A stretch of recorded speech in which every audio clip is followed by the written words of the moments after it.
Secangkir teh hangat menemani soreku yang dingin. Aroma hujan dan hembusan angin dan lembut perlahan masuk hingga ke dalam rumah. Sejenak membawaku pada kenangan akan seseorang.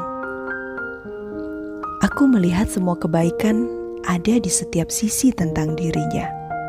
Sahabat karib dengan kecerdasan di atas rata-rata, ketangguhan sebagai perempuan di atas batas maksimal, dan kesabaran melebihi semua orang yang pernah ku kenal. Setidaknya itu yang ku tahu tentang dirinya. Sedari kecil kami bersama hingga kini memiliki anak kecil masing-masing. Kami kini terpisah jarak dan waktu, hingga kesibukan melupakan masing-masing tanpa sengaja.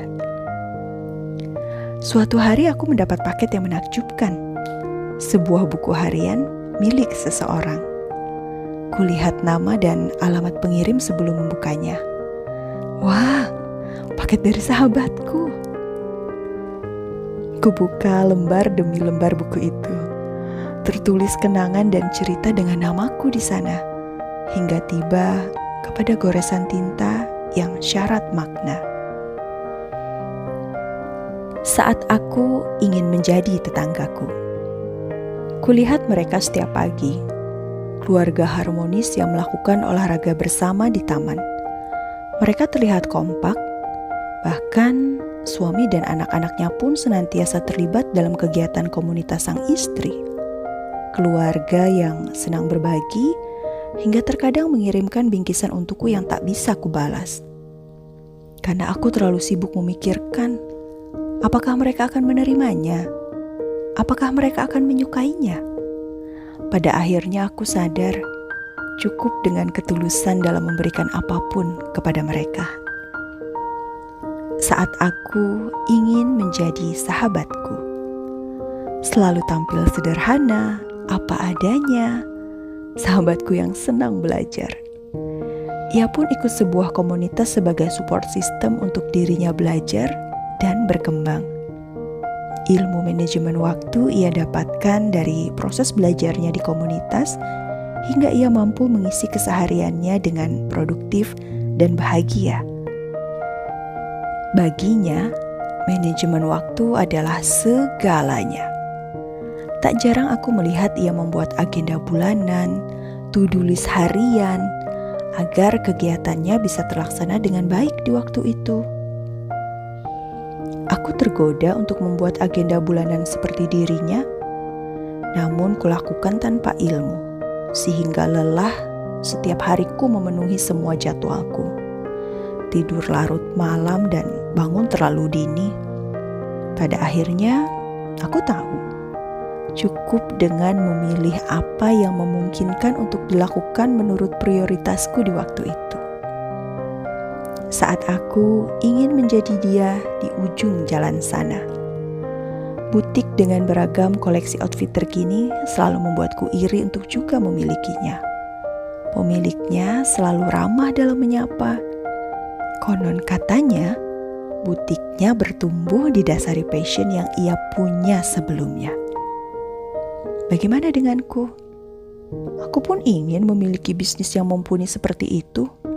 Sehingga aku pelajari semua hal tentang bisnis hingga pusing kepalaku. Akhirnya buntu. Pada akhirnya aku paham, untuk tahu potensiku, terlebih dahulu aku perlu mengenal tentang diri lebih dalam. Saat aku ingin menjadi teman kuliahku, medsos yang rapi tentang segala kegiatan bersama anak-anaknya, dari melakukan percobaan sains yang membuatku ternganga, atau hanya jalan-jalan bersama di alam terbuka. Kupaksakan diriku untuk menjadi dirinya.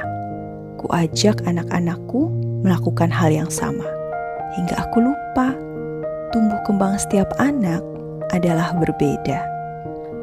Pada akhirnya, aku tahu, kenali anak-anakku, kemudian membersamainya dengan cinta. Saat aku ingin menjadi teman onlineku, oh tidak, sungguh luar biasa cita-citanya saat dulu bisa tercapai saat ini. menjadi penyiar, menjadi MC, menjadi storyteller, menjadi video maker profesional, semua bisa ia lakukan. Aku pun ingin bisa semuanya. Kumulai melihat satu persatu bagaimana ia memulainya. Entah aku menyukainya atau tidak. Namun aku ingin bahagia seperti dirinya. Hingga raga tak kuasa menahan beban. Waktu istirahatku kurang dan membuatku jatuh sakit. Pada akhirnya, aku tahu cukup menjadi versi terbaik, versi diriku.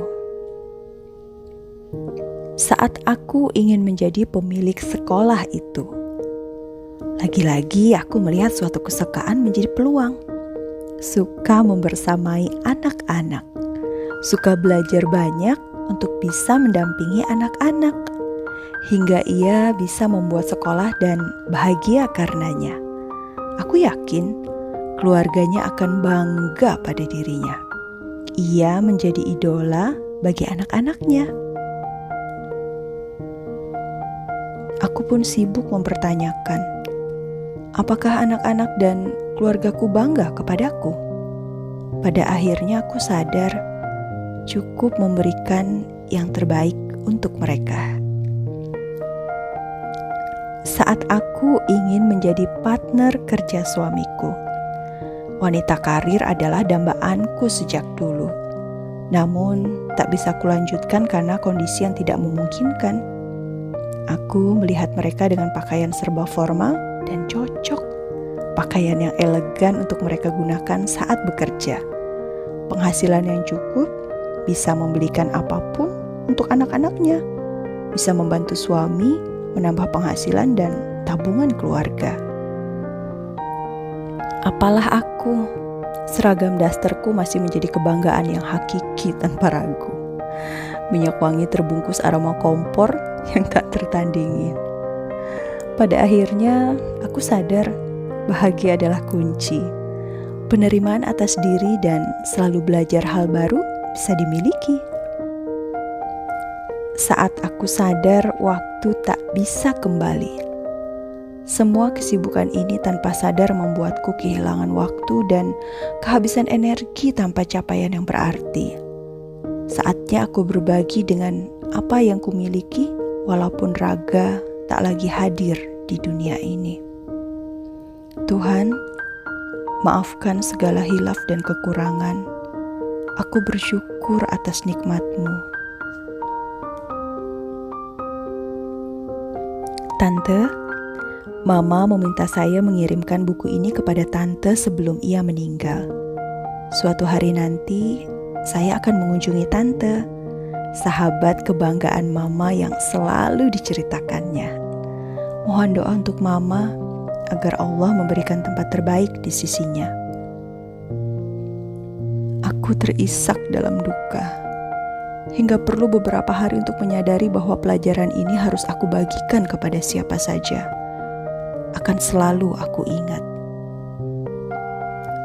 Ibu, jadilah versi terbaik dirimu dan berbahagialah.